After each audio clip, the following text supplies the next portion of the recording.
How can you use AI to lead your technology service firm to new heights in 2025? And how do you go from a linear scaling model to a model with a much steeper revenue curve?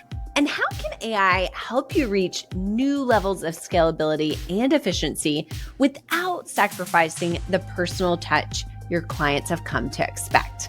Hi, I'm Courtney Baker, and this is AI Knowhow from Knownwell, helping you reimagine your business in the AI era.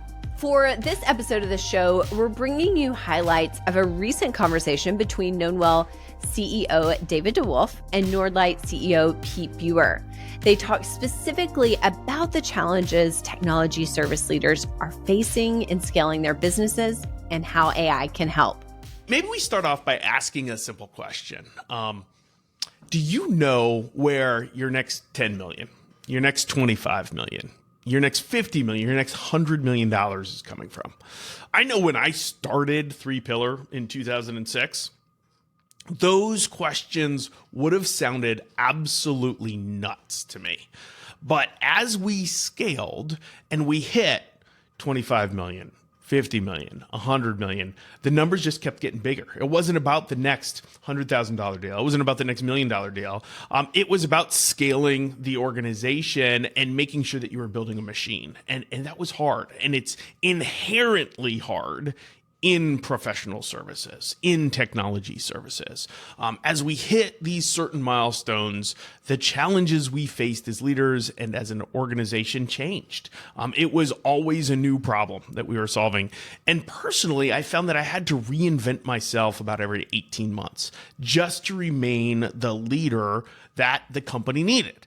And I think that is a very common thing for entrepreneurs or for leaders that have scaled organizations. As your company evolves, so do the challenges and what it takes to overcome them. And when you start layering in the type of transformational change that we're seeing in this market, it's not just the scale of the business, but it's the moving terrain around us that we now have to navigate. Reaching these numbers is a remarkable achievement. There aren't a lot of $50 million, $100 million, $150 million businesses in technology services. There tend to be the huge players and the boutiques. But scaling beyond 200, 250 is exponentially harder. The data, in fact, shows that there is a precipitous drop off of companies that are able to go from the $100 million mark to $1 billion, which you have done and have been a big part of. And so at this stage, firms face growing pains that traditional methods can't solve. It's the stereotypical, what got you here won't get you there. When you're in the mid to upper eight figures, you face challenges that are new to you. You're going head to head with market leaders. You're not just kind of a niche boutique that's able to win sole sourced opportunities anymore and win that next small deal. You're competing not just for clients, but for talent as well. I remember at 3Pillar, the first year where we had to hire 1,000 people, and that just hit me like a ton of bricks, right? It was one thing to have to hire, a dozen. It was another, I could tap my network to get to a friend of a friend to get to 25. But then you hit 100. And when we hit 1,000, we had to build a machine to bring in and recruit 1,000 people. That was amazing. And it's one of the challenges that is very unique to all professional services businesses. But then you have the high touch, relationship driven nature of the business model itself. Just pure sales isn't enough. Most technology services companies grow through land and expand. How do you navigate that? What does that look like at scale? That becomes more and more and more difficult. And of course, what's so core, and I know you're passionate about in a professional services firm, especially, company culture matters a ton, and is really, really important, but it becomes harder and harder to scale because you have more and more and more people. So there is so much that you have to overcome to break out to 250 million. At the same time, you and I are testaments that it is possible. I can tell you that it's achievable. And that's why I'm so excited to be here with you, to put our brains together and to share what you and I have come up with, as not just with the experience of navigating through these inflection points, but with our deep expertise now diving into this area of AI. What is it that AI enables as we go through that transition that we've never had before? Awesome. Thank you, David. My understanding of our roles today is that you are the fun color guy and I'm the dorky stats play-by-play guy. There's no truth in that. And Pete. so no let me stay true to my assignment, and give a little bit of backup to the story that you just told. On the graph on the slide here, a histogram of distribution by revenue tier of company sizes in tech professional services. And so working from left to right, the smallest firms, 0 to 5, 65% of the market. And slowly but surely, as you move right, you fall off a cliff to the point of not even 250. I mean, when you're at 50 to 100 or 100 to 250, you're already down into low single digits proportion of the market. And then depending on who you talk to at the 250 plus level, it's hard even to size the relative bar size. I should at this point draw your attention to the source of the graph. This data actually does not exist in any single source out there. And so what you see is a result of me kind of beating the daylights out of ChatGPT all night long. Spent a long time trying to find the specifics, and it's not publicly available.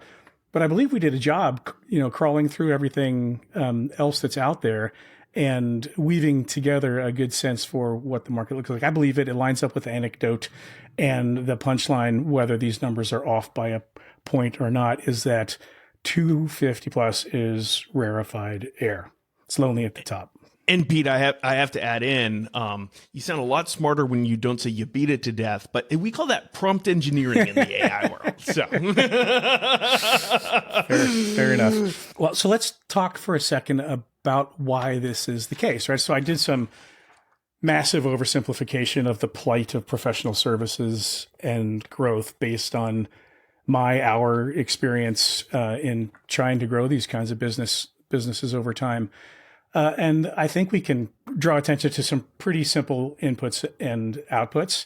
And so I'll start here with the first element of the equation, which is the notion of specialized talent. The kind of people professional services firms field are unicorns, if not gold-plated unicorns, right? They are deep in a subject matter area, and they have to be at least sufficiently deep in all aspects of tech in this particular sector. They're top-to-top communicators. They're able to not just deliver, but to sell. They're talented problem solvers. They had trouble off at the pass, and they're creative in coming up with solutions. They are all those things, and also good at process and project management. And this becomes a limiting or gating factor in professional services growth simply because these people are hard to come by. They're hard to acquire. They're costly to acquire. They don't always line up culturally with the rest of the organization. They're hard to keep, and they require a fair amount of infrastructure around them to keep the business going. So let's call that part one of the equation. And I love, Pete, that word unicorn that you use. A lot of people can imagine, we'll take technology services, imagine engineers, right? Real practitioners, and great engineers are craftspeople. But that versus the skill set that you described of being a consultant are two fundamentally different things. How do you scale that? What does that look like?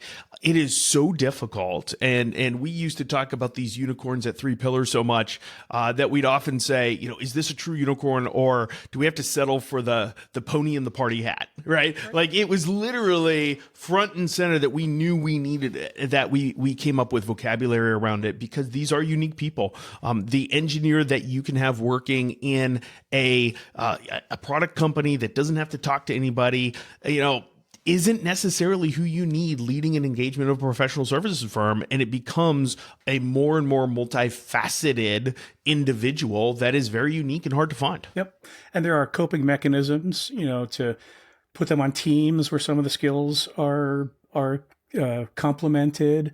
But all of the coping mechanisms, at least until the current era of AI enablement, they are all costly, and they add complexity to the model. That's right.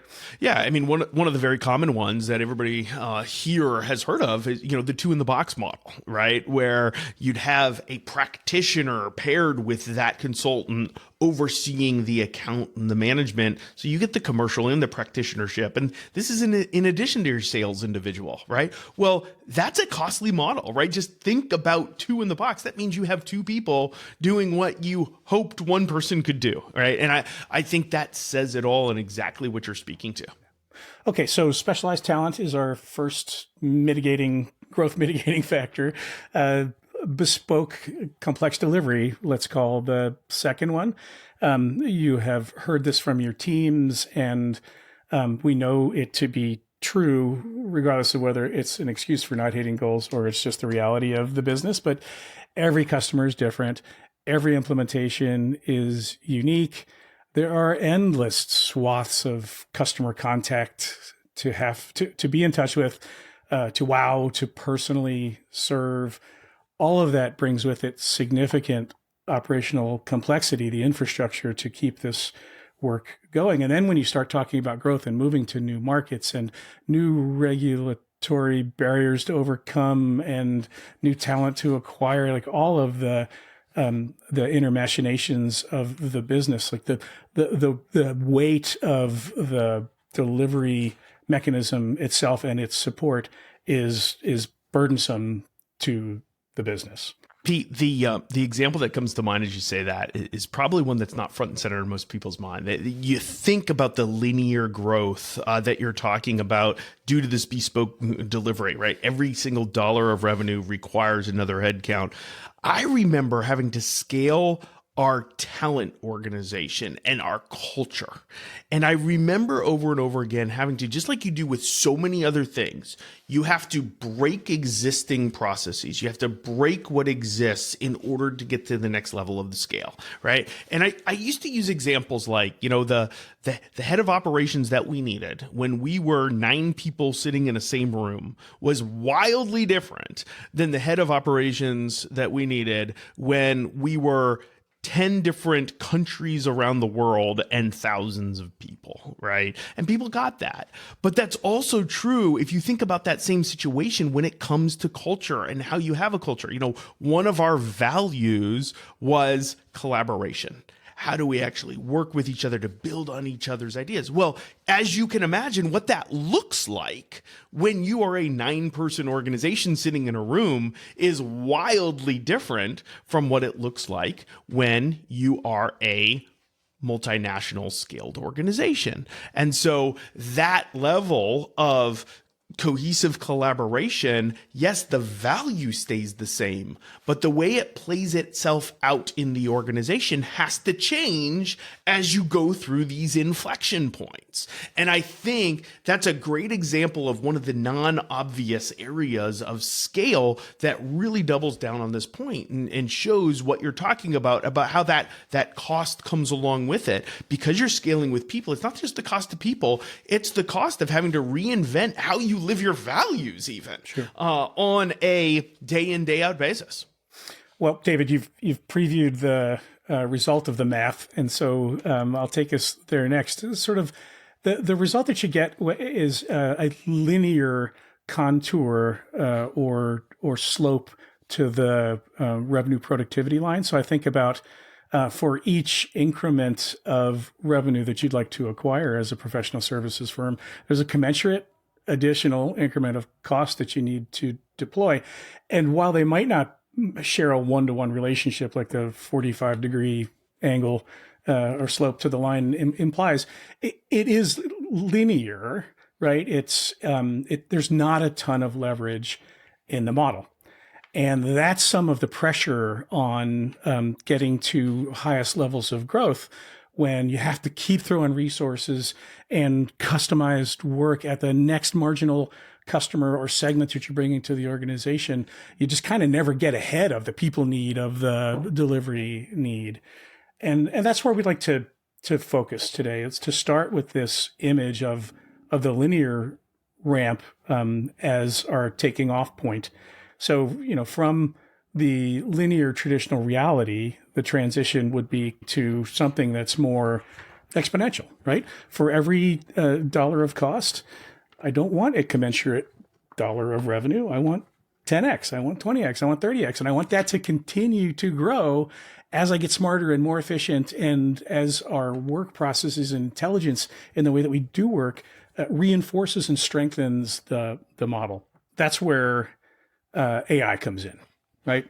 The premise of our conversation today is that getting from the linear to the exponential view, while enabled by other processes and the hard work that companies out there are doing already, AI offers a unique and accelerating way to bend that curve.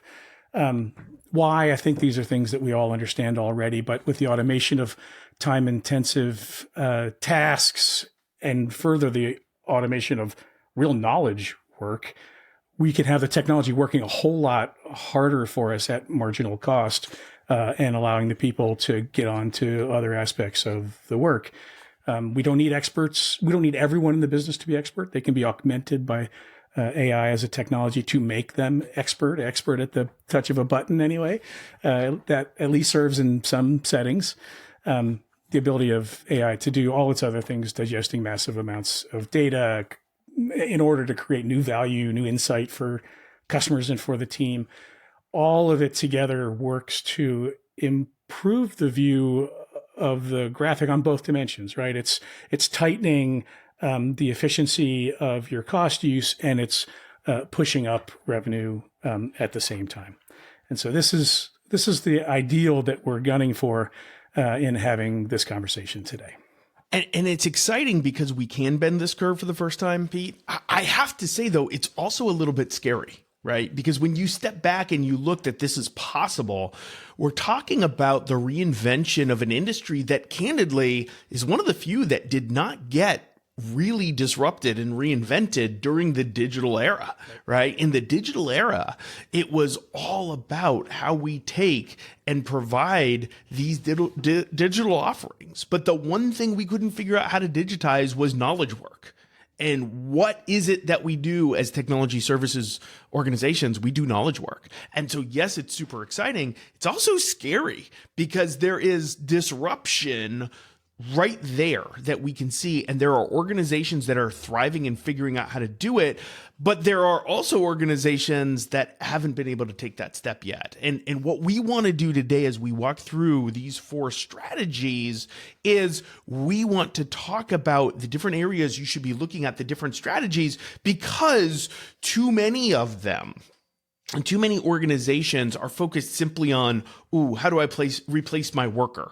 How do I have workers do work more productively? I think there are more diverse ways to think about that. And so let's talk about these AI-driven strategies to scale. What are they? Let's start with improving commercial relationships.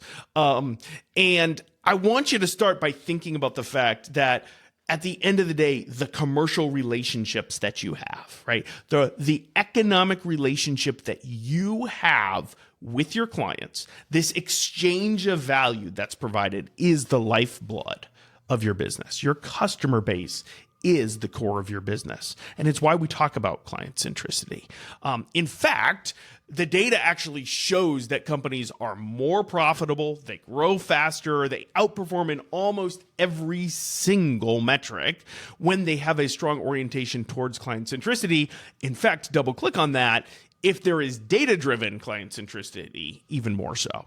And for technology services, it's infinitely more difficult to be customer-centric than other businesses because of what we talked about, these relationships. We're relational. We're not transactional.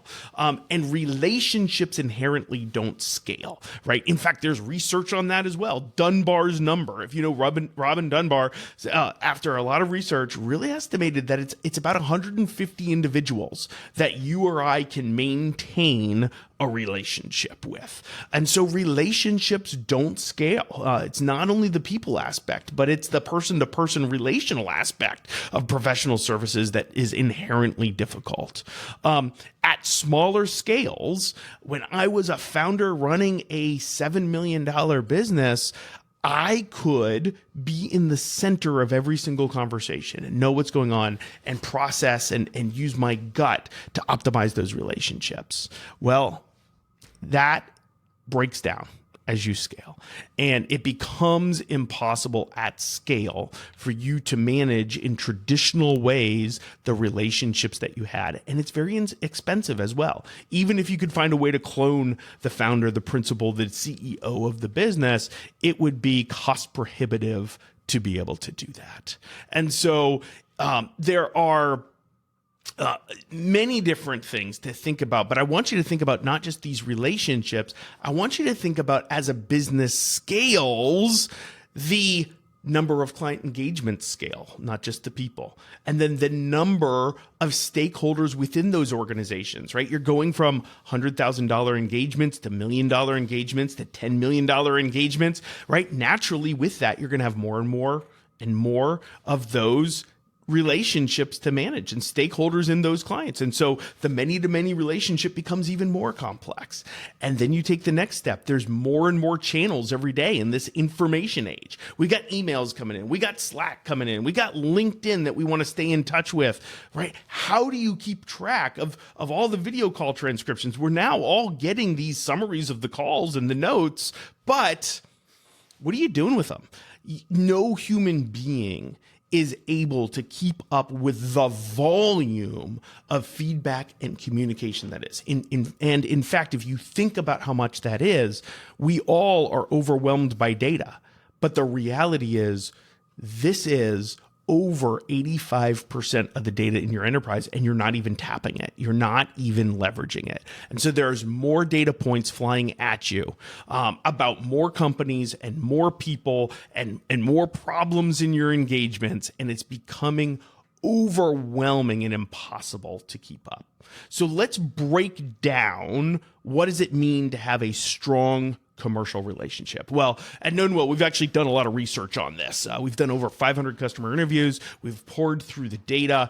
It really boils down to three things. And this will become obvious once you hear it, you know it, and you live it already. But it's important to be specific about it and to decompose it and say, number one, it is the strength of the interpersonal relationships. So how do you up and down the entire relationship, B2B, look at every individual and make sure that you have healthy, productive relationships up and down that entire chain?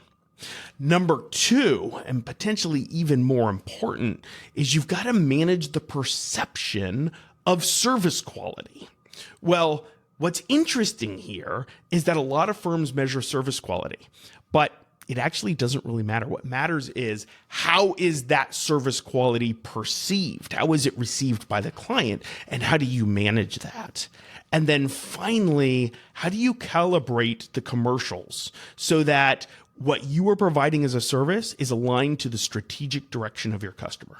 You don't want to be delivering on an engagement that was an important priority 2 years ago, but is no longer in the top 5, right? You need to be staying abreast with all of the changes that are going on in leadership, with the budgetary pressures, with the shifts of direction, with new investments. You've got to stay abreast of that. And how do you do that? Well, in this world where we have too many data points, it's impossible. It becomes so hard to manage that at scale. But AI gives us an ability to process more data than we've ever had before.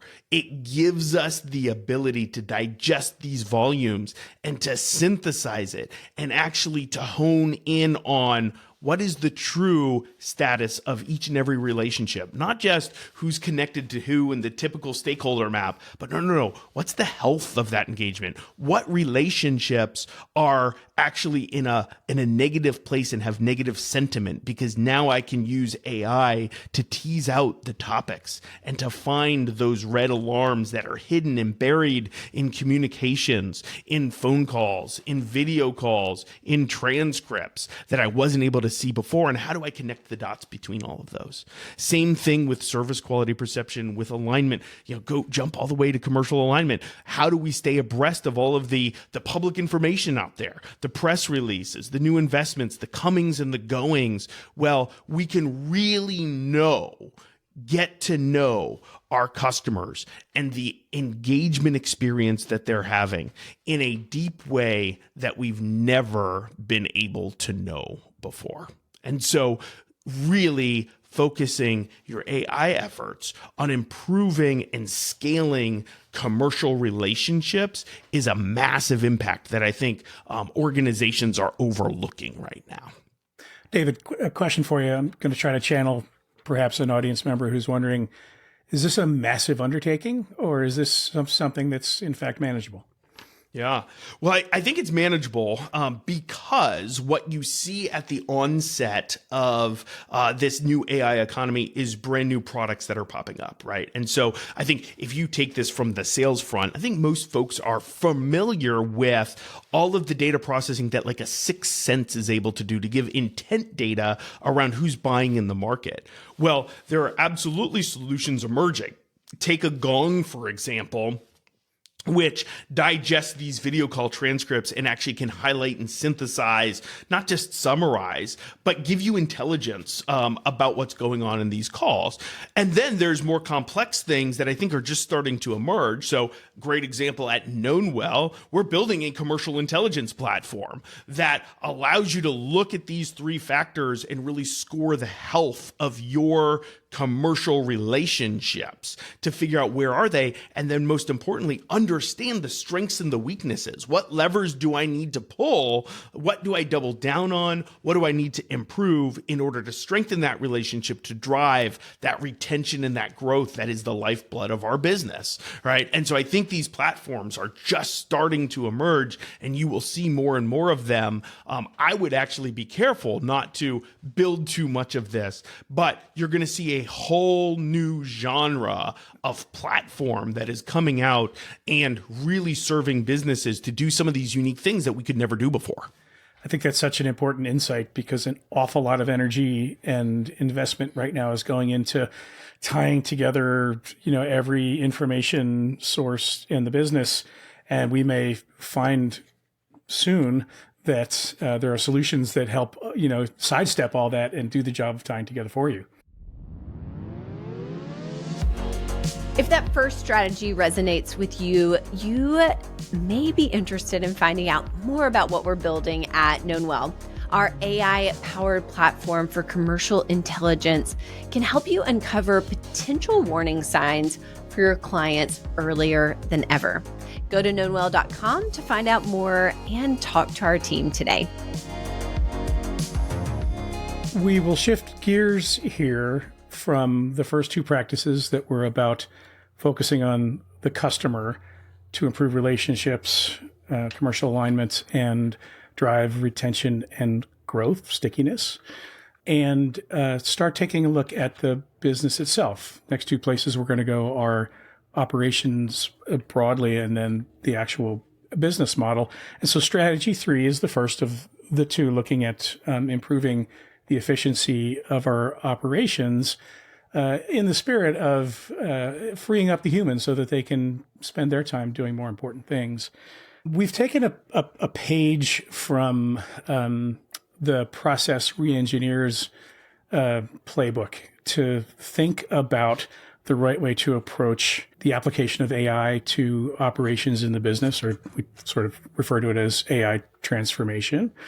And there's good practice going back through time, but it's not grounded in the new realities of AI. So consider this an update of your father's Oldsmobile or something to that effect. And stepping back and trying to make sense of the graphic to get us into it, there are across the business countless areas of operations that are pain points to customers, pain points to employees, utterly wasteful, costly, so many that in fact you kind of can't pick and choose among them without doing some serious groundwork first. And so there is a a work methodology referred to as value stream mapping, and it's grounded in the notion that there are 5, 6 major process flows, workflows, or value streams running through the business that basically take a request from a customer and get you to a place where you're delivering something. All of the major motions of running the business. Only 5 or 6 of them, but of course they're made up of cross-functional departments that participate. They have hundreds of handoffs. They're loaded full of data, and they're complicated. And so in order to do the right job of examining them and looking for opportunities to deploy AI, our recommendation is to start with the leadership team. Because more often than not, in undertaking a work project like this, you discover along the way that the leadership team isn't as up to speed on AI as maybe you thought. No fault of their own. They're doing their best to get smart at whatever pace they can. But they are not 100% up to speed, and perhaps worse, they're not 100% up to speed on where in the business the biggest opportunities for AI sit. And so our recommendation is to do a leader-led examination of the business, which can later be handed off to process teams or load-bearing beams within the business. But to start with leaders, to get to a place where you've got a common understanding across the business where the most significant pain points and opportunities are in these value streams. And so typically the way the work unfolds is there's some voice of the market analysis at the front end, conversations with everybody on the leadership team to hear from them where they see the big pain points in the business or the big opportunities. And what you find as a result of that process is that no one's on the same page.